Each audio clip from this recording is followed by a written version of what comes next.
93-94 में city bank scam हुआ था अमेरिका का। सिटी बैंक स्कैम जो हर्षद मेहता ने ऑपरेट किया था पूरे भारत में, वो सिटी बैंक स्कैम था। हर्षद मेहता स्कैम के नाम से चला पूरे देश में। स्कैम सिटी बैंक ने किया था। हर्षद मेहता तो सिटी बैंक का पपेट था, मोहरा था। सिटी बैंक उसको चलाता था, हर्षद मेहता वही चलता था। सिटी बैंक ने भारत में आके हर्षद मेहता को खड़ा किया और हर्षद मेहता को पैसा देना शुरू किया और उस पैसे से उससे कहा कि शेयर खरीदो, हमको दो। तो हर्षद मेहता अपने नाम से शेयर खरीदता था, सिटी बैंक को ट्रांसफर करता था, पैसा सिटी बैंक देता था। तो सिटी बैंक ने खेल क्या खेला कि भारत की कुछ कंपनियों को उठाना है, कुछ को गिराना है। जिन कंपनियों के शेयर सिटी बैंक के पास है उनको उठाना है, जिनके नहीं है उनको गिराना है। ये खेल में वो लग गए। हर्षद मेहता उनको कठपुतली की तरह से मिल गया। उसने खेल खेला और उस खेल में हिंदुस्तान का हजारों करोड़ रुपए, कम से कम 76,000 करोड़ रुपए डूब गया इस देश में। और जब ये सारा घोटाला खुला और घोटाले पर इंक्वायरी हुई, इंक्वायरी भारत सरकार की संसदीय समिति ने की। संसदीय समिति ने कहा कि हर्षद मेहता घोटाले का जिम्मेदार नहीं है, सिटी बैंक जिम्मेदार है।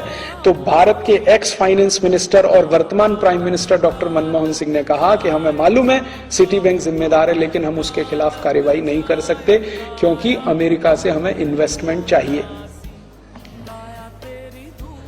और मनमोहन सिंह ऐसे फाइनेंस मिनिस्टर और आज भारत के प्राइम मिनिस्टर के रूप में भी सिटी बैंक के खिलाफ कुछ करने की स्थिति में नहीं है, क्योंकि उनको इन्वेस्टमेंट चाहिए वहां से। अमेरिका नाराज हो जाएगा। और इसी अमेरिका ने भारत के स्टेट बैंक ऑफ इंडिया के खिलाफ इतनी सख्त कार्यवाही की अमेरिका में कि उनके हालत खराब हो गए, लेने के देने पड़ गए। इसी अमेरिका ने, भारत की एक स्टेट बैंक ऑफ इंडिया की एक ब्रांच अमेरिका में इन्वॉल्व हो गई थी कुछ ऐसे ट्रांजैक्शन में जिनका पता नहीं था, और अमेरिका ने डाउट किया था कि ये ट्रांजैक्शन हुए हैं टेररिस्ट को। अमेरिका में एक नियम है, एक अमाउंट से ज्यादा का पैसा निकाला जाए और जमा किया जाए तो उसका सारा इंक्वायरी करना, नहीं करेंगे तो बैंक जिम्मेदार है उसके लिए। तो स्टेट बैंक ऑफ इंडिया ने ऐसे कुछ ट्रांजैक्शन किए थे जिनका कुछ अता पता नहीं था। उसमें अमेरिका ने इतना हैवी पेनल्टी ठोका उनके ऊपर कि एक ब्रांच का पूरा डिपॉजिट उसमें जाने की स्थिति आ गई। अमेरिका ने नहीं छोड़ा आपको, और आपने उनके सिटी बैंक ऑफ को पूरा छोड़ दिया। हाँ, इतना घोटाला किया तो भी हम मंजूर करते हैं। और आपको मालूम है, रामनिवास मिर्धा नाम के एक मेंबर ऑफ पार्लियामेंट, उनकी अध्यक्षता में बनी संयुक्त जांच समिति ने यह कह दिया था कि सिटी बैंक को भारत से वाइंड अप करने का आदेश दीजिए, इनका बोरिया बिस्तर बंद करा दीजिए, नहीं तो ये देश को लूटेंगे।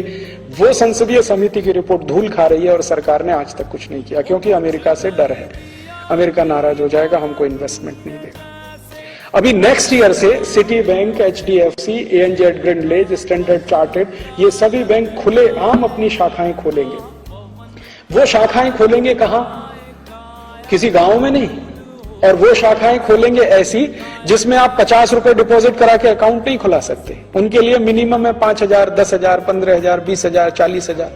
आपकी भारत की जो स्टेट बैंक है या भारत की जो बैंक है वो तो गांव में भी जाके शाखा खोलती है, क्योंकि उसको सर्विस देनी है, बिजनेस नहीं करना है, सर्विस देनी। इनको बिजनेस करना है, तो वो बड़े बड़े शहरों में शाखाएं खोलेंगे। बंबई है, कलकत्ता है, मद्रास है, हैदराबाद है, कोयम्बतूर है, चेन्नई है, वगैरह वगैरह। और उनमें जो क्रीमी लेयर है भारत का, जिनके पास थोड़ा पैसा, उनके डिपॉजिट रख के उस पर काम करेंगे। और वो डिपॉजिट को कहां इन्वेस्ट करेंगे वो आप भी नहीं रोक सकते और तय भी नहीं कर सकते। तो आपके देश की खून पसीने की कमाई, पूंजी, जो डोमेस्टिक सेविंग्स है, वो विदेशियों के हाथ में आप दे देंगे। इसी तरह से बीमा के क्षेत्र में वो आएंगे, इसी तरह से हर क्षेत्र में वो घुस जाएंगे। हमारे देश के नेता इतने बेशर्म हैं कि अब इस देश के लोगों को ना उनसे कोई उम्मीद रह नहीं गई। आप इस बारे में क्या कहेंगे? ऐसा है, 2005 से देश लुटता आ रहा है। हमारे पास बहुत सारे स्कैम हैं, 2005 में शुरू हुए। सारे स्विस बैंक 2005 में आए। कुतरुचि के लड़के को ठेका दिया गया सारे हिंदुस्तान में तेल खोदने का 2005 में। 2005 में इटालियन की फेक करेंसी की कंपनी खोली गई, डेलारू प्राइवेट लिमिटेड में। आज इस देश का दुर्भाग्य ये है कि 2009 में ये सारे मामले पब्लिक के आगे नहीं आए। लेकिन अब मैं आपको बता रहा हूँ, सरकार को पता है आखिर में इनके 6-8 साल महीने बचे हैं। ये जाएंगे लूट पाट के, सब लूट के यहाँ से, हो सकता है ये जो बाहर के लोग आए हुए हैं ये सब जहाज लेके यहाँ से भाग जाए, जैसे हुस्ने मुबारक भाग गया इजिप्ट से। मेरे को जो लग रहा है भाग जाएंगे, क्योंकि ये वही हुआ है हुस्ने मुबारक ने किया जो लीबिया में गद्दाफी ने किया।